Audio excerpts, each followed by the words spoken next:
Wagner Group grapples with failures as rivalry brings Russian rift, ISW. Princess Diana's former butler reveals his reaction to Prince Harry's memoir claims, "I almost burst into tears." Theranos Elizabeth Holmes bought a one-way ticket to Mexico after she was convicted of fraud. Watch, Mavs Luka Doncic shows up official after carry call. Another professional Dota 2 team is being accused of match fixing. This is breaking news. I'm Erin Burnett in Washington. Wagner Group grapples with failures as rivalry brings Russian rift, ISW. Yevgeny Prigozhin's Wagner Group appears to be failing to stand as a military structure without assistance from Russia's defense, according to the latest report from the Institute for the Study of War, ISW. The US-based think tank wrote in its assessment on Friday that the private mercenary organization was increasingly proving to be a parasitic paramilitary entity, pointing to instances when the Wagner Group has reportedly misidentified deceased soldiers to their loved ones. The ISW repeated a report from the Russian opposition news outlet, TV Dozd, that the wife of a Wagner fighter had received a sealed coffin and death certificate for her supposedly deceased husband, only to later discover that he was alive and being held in Ukrainian custody.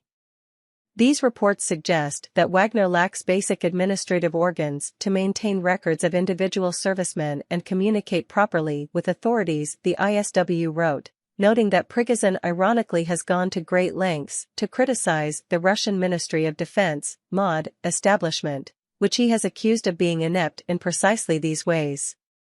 Prigozhin's fighters may also be relying on the MOD for military equipment on the front lines in the war with Ukraine, reported ISW, suggesting that the Wagner Group is acting more like a parasite attached to the Russian armed forces rather than a self-contained organization. An infographic posted Friday by a prominent Wagner Group affiliate military blogger showed an array of military assets that Wagner soldiers are using in the brutal fight for the city of Bakhmut, including systems that the ISW noted are typically a military district-level asset. These shortcomings among Wagner's militia come at a time when Prigozhin has been increasingly bold in his criticism of the Russian military, the think tank reported this week.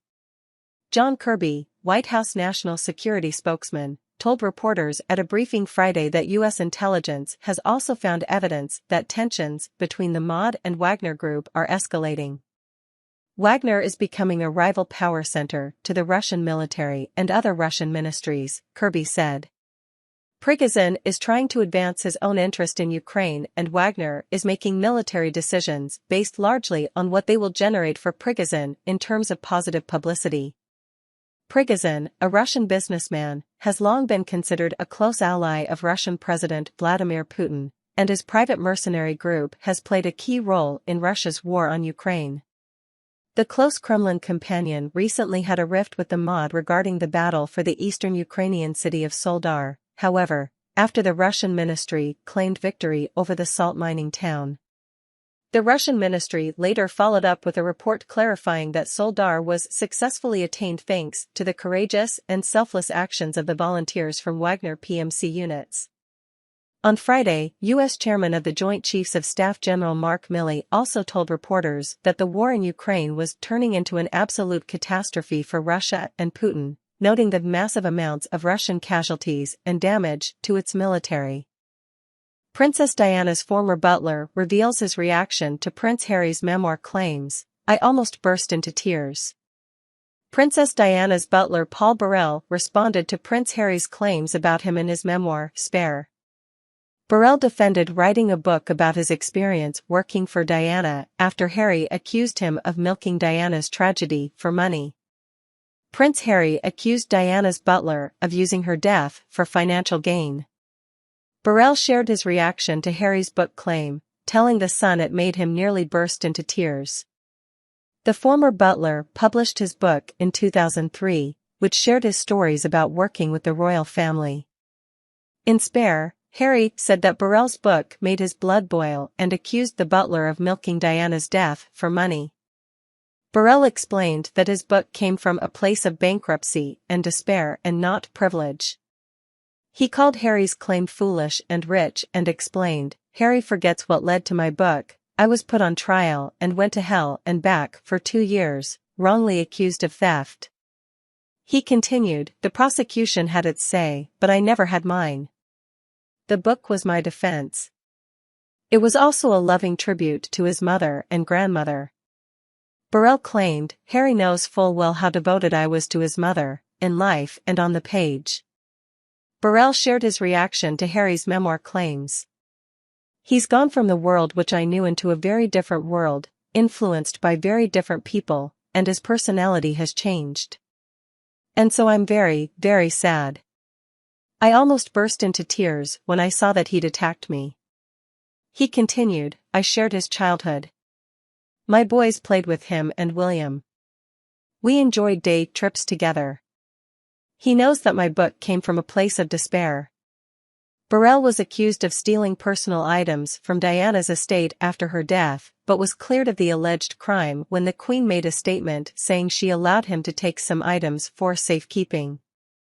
William Boyce, the lead prosecutor, told the court at the time, the prosecution has concluded that the current trial is no longer viable, because it has proceeded on a false premise that Mr. Burrell had never told anyone that he was.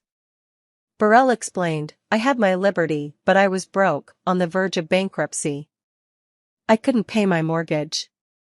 We'd had to cash in my boys' insurance policies just to survive. He continued, before the trial, I had gone to the brink of suicide, unable to see a way out. The whole system was against me. The very system Harry is also railing against in his book. Burrell noted, the money that came from that book re-established me and my family. Harry's not had any of that. He was born into a very privileged world. The former butler added, and, you know, he's acting very selfishly in lots of ways, because he's just blaming other people for his own inadequacies. He's gone off the rails. Toronto's Elizabeth Holmes bought a one-way ticket to Mexico after she was convicted of fraud. Elizabeth Holmes, the founder of disgraced biotech firm Theranos, was still in possession of a one-way ticket to Mexico shortly after she was convicted of fraud last January, prosecutors said Thursday. Holmes was found guilty on 4 counts of lying to investors on January 3, 2022. According to a Thursday court filing, on January 23, 2022, the U.S. government became aware of the ticket for a flight to Mexico departing January 26, 2022 without a scheduled return trip. In the response filing, prosecutors characterize her itinerary as an attempt to flee the country.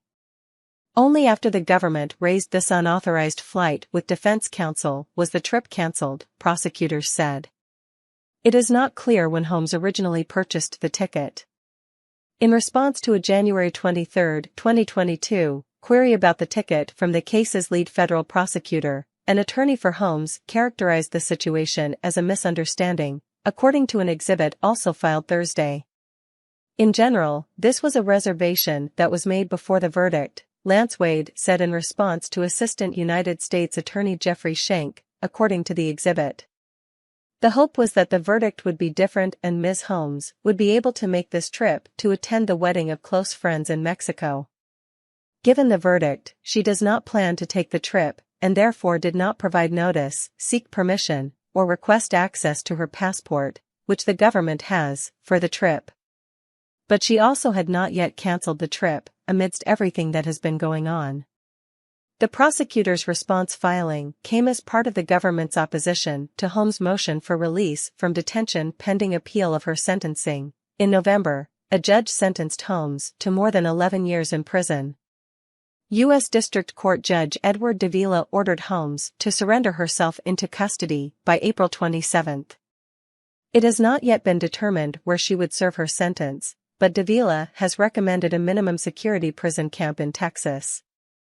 Holmes' partner, William Evans, also bought a one-way ticket and did not return until approximately 6 weeks later, returning from a different continent, prosecutors said.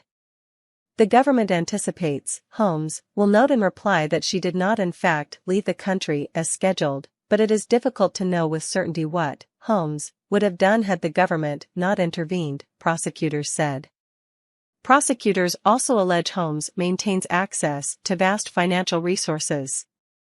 Holmes has lived on an estate for over a year where, based upon the monthly cash flow statement, Holmes provided to the U.S. Probation Office, monthly expenses exceed $13,000 per month, they write.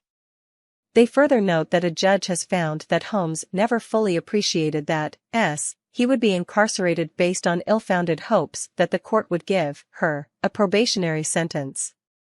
Additionally, Holmes has not demonstrated, in her words or manner, a genuine acceptance that, he stole a significant amount of money from investors by lying and falsifying documents, the prosecutors say. They thus vehemently object to any release. At the same time, when her incentive to flee has never been higher, Holmes has requested the court ease the restrictions on her travel, permitting her to travel outside of the Northern District of California and perhaps out of the state altogether due to her significant other's employment. The U.S. has maintained bilateral extradition treaties with Mexico dating back to the 19th century, perhaps contrary to belief that crossing the southern border guarantees freedom. Since 2005, Mexico has deported between 150 and 200 fugitives to face charges in the U.S., according to the U.S. State Department. In one prominent example, Wanda Lee and Pajerski, convicted of disability and insurance fraud in 2013, was apprehended in Mexico 6 months after an account in her name tweeted, "Catch me if you can." The U.S. Marshals Service is the primary agency designated for tracking fugitives. In addition to maintaining an office in Mexico, the USMS works closely with law enforcement agencies along the borders of Mexico and Canada and with the U.S. Department of State's Diplomatic Security Service. An attorney for Holmes did not immediately respond to a request for comment.